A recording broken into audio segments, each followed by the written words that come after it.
Morning மன்னாவிற்கு உங்களை அன்போடு வரவேற்கிறோம்.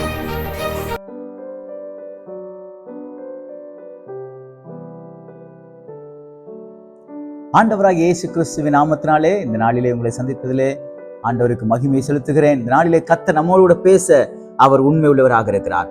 சங்கீதங்களின் புஸ்தகம் 121 அதிகாரம் 4வது வார்த்தையிலே கர்த்தர் இப்படி சொல்லுகிறார், இதோ இஸ்ரவேலை காக்கிறவர் உறங்குவதும் இல்லை தூங்குகிறதும் இல்லை. எனக்கு அன்பான தேவ பிள்ளைகளே, இரண்டும் ஒன்று போல் இருக்கிறது போல் இருக்கிறது. உறங்குவதும் இல்லை தூங்குகிறதும் இல்லை. உறக்கம் என்பது வேறு, தூக்கம் என்பது வேறு.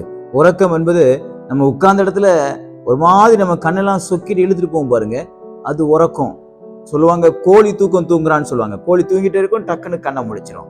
ஆனா தூக்கம் என்பது ஆழ்ந்த நித்திரையை குறிக்கிறது. எனக்கு அன்பான தேவ பிள்ளைகளை, ஏன் இதை சொல்லுகிறேன் என்றால், கர்த்தர் அவருடைய பிள்ளைகளை காட்பதிலே அவ்வளவு கரிசனையாக இருக்கிறார். அவர் அவ்வளவு கரிசனையாக அவர்களை பாதுகாக்கிறார் என்பதையே சங்கீதக்காரனாகிய தாவீது சொல்லுகிறார்.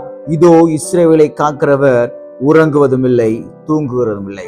உங்களை தேவன் ஒவ்வொரு நாளும் கண்மணியை போல பாதுகாக்கிறார். இன்றைக்கு பாருங்கள், வேநாடு பகுதியிலே, கேரளா பகுதியிலே எத்தனையோ ஆபத்துகள்.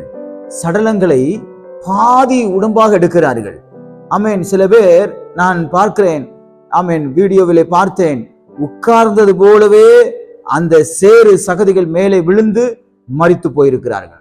2 நாட்களுக்கு முன்பாக முழு குடும்பமும் ஆமேன் உள்ளே மாட்டிக்கொண்டவர்களை 3 நாள் கழித்து அவர்களை உயிரோடு எடுத்திருக்கிறார்கள். இன்றைக்கு எத்தனையோ ஆபத்துகள். வாகனத்துல போனாதான் ஆபத்து அப்படின்னு கிடையாது, நடந்து போனாலும் விபத்து நடக்கிறது. ஆனால் நம்முடைய ஆண்டவர் எப்படிப்பட்டவர் தெரியுமா?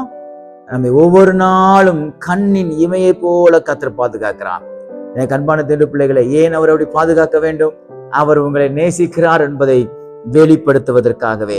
உங்களுக்கு அவர் அற்புதங்களை செய்ய அவர் உண்மை உள்ளவராக இருக்கிறார். உங்களை பாதுகாக்கிறார் என்றால், ஆமென், உங்களை சோர்வுக்குள்ளாகவும் உங்களை நிந்தைகளுக்குள்ளாகவும் அவமானங்களுக்குள்ளாகவும் உங்களை மாற்றுவதற்காக தேவன் பாதுகாக்கவில்லை. உங்களுக்கு அற்புதங்களை செய்வதற்காகவே ஆண்டவராக இயேசு கிறிஸ்து உங்களை பாதுகாக்கிறார். எனக்கு அன்பான தேவ பிள்ளைகளே, நீங்கள் விசுவாசிப்பில்லையானால் தேவன் எனக்கு நிச்சயமாய் நன்மை செய்வார் என்று நீங்கள் விசுவாசிப்பில்லையானால் உங்களை காக்கிற ஆண்டவர் உங்களுக்கு நிச்சயமாய் நன்மை செய்வார். ஆண்டவராக இயேசு கிறிஸ்து நம்மை பாதுகாக்கிறார் என்றால் அதற்கு என்ன அர்த்தம் தெரியுமா? உங்களை குறித்து தேவன் ஒரு பெரிய திட்டம் வைத்திருக்கிறார். நமக்கு வந்த விரோதமான எல்லா ஆபத்துகள் இருந்தும், நமக்கு வந்த எல்லா சோர்வுகள் இருந்தும், நமக்கு வந்த எல்லா பலவீனங்களிலும் இருந்து, நமக்கு வந்த எல்லா போராட்டங்களிலும் இருந்தும் கர்த்தர் நம்மை பாதுகாக்கிறார் என்றால் உங்களை குறித்து தேவன் ஒரு பெரிய திட்டம் வைத்திருக்கிறார். சகோதரனே, சகோதரியே, உங்களை குறித்து தேவனுடைய கரத்திலே ஒரு பெரிய திட்டம் இருக்கிறபடினாலே அவர் உங்களை காக்கிறதுல உறங்குவதும் இல்லை தூங்குகிறதும் இல்லை. உலக மனுஷன் சொல்லுவாங்க, உனக்கிட்ட ஒண்ணுமே இல்லை, உன்னால ஒண்ணுமே செய்ய முடியாது என்று சொல்லுவார்கள். ஆனால் கர்த்தர் சொல்லுகிறார், நான் உன்னை காக்கிறபடினாலே நீ கவலைப்படாதே. உன்னை குறித்து நான் வைத்திருக்கிற திட்டங்கள் ஒன்றும் தரையிலே விழாதபடிக்கு அப்படியே நிறைவேற்றுவேன். உங்களுக்கு தேவையான ஆசீர்வாதத்தை அவர் தருவார். உங்களுக்கு தேவையான நன்மைகளை செய்வார். குழப்பமாக இருக்கிறது, ரொம்ப நான் சோர்ந்து போயிருக்கிறேன், ரொம்ப பலவீனமாயிருக்கிறேன் என்று நீங்கள் அடிக்கடி சொல்வதுண்டு. பயப்படாதிருங்கள். உங்கள் சோர்வுகளை மாற்றவும், உங்கள் வியாதிகளை சுகமாக்கவும், உங்கள் தோல்விகளை ஜெயமாக மாற்றவும் சர்வ வல்லமையுள்ள தேவன் அவர் உங்களோடு இருக்கிறார். உங்களை காக்கிற தேவன் அவர் உறங்குவதும் இல்லை தூங்குகிறதும் இல்லை. அவர் எப்போதும் உங்கள் மேல தன்னுடைய கண்களை அவர் பதிய வைத்து அவர் உங்களை பாதுகாத்து கொண்டிருக்கிறார். எனக்கு அன்பான தேவ பிள்ளைகளே, நீங்கள் செய்ய வேண்டியது என்ன தெரியுமா?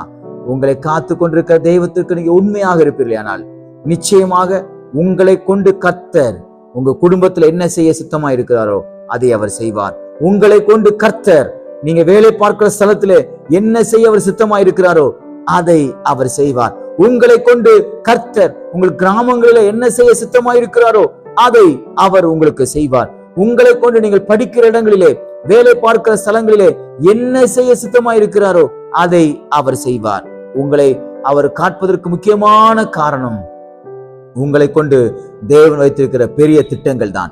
அதை கர்த்தர் நிச்சயமாய் நிறைவேற்றுவார். கர்த்தர் உங்களை ஆசீர்வதிப்பாராக. இந்த நாள் முழுவதும் கர்த்தர் உங்களோடு கூட இருந்து உங்களுடைய எல்லா தேவைகளும் கர்த்தர் சந்தித்து நீங்கள் அவருடைய பாதுகாப்பை உணர்வீர்கள். நடக்கும்போது அவருடைய பாதுகாப்பை உணர்வீர்கள். உறங்கும் பொழுது அவருடைய பாதுகாப்பை உணர்வீர்கள். வேலை பார்க்கும் பொழுது அவருடைய பாதுகாப்பை உணர்வீர்கள். காலேஜுக்கு ஸ்கூலுக்கு போகும்போது அவருடைய பாதுகாப்பை உணர்வீர்கள். நிச்சயமாக சொல்லுகிறேன், கர்த்தருடைய கரம் உங்களை மூடி மறைத்து பாதுகாத்து கொண்டு உங்களை ஆசீர்வதிக்கட்டும். இந்த நாள் முழுவதும் உங்களுக்கு ஆசீர்வாதமாக மாறட்டும். God bless you.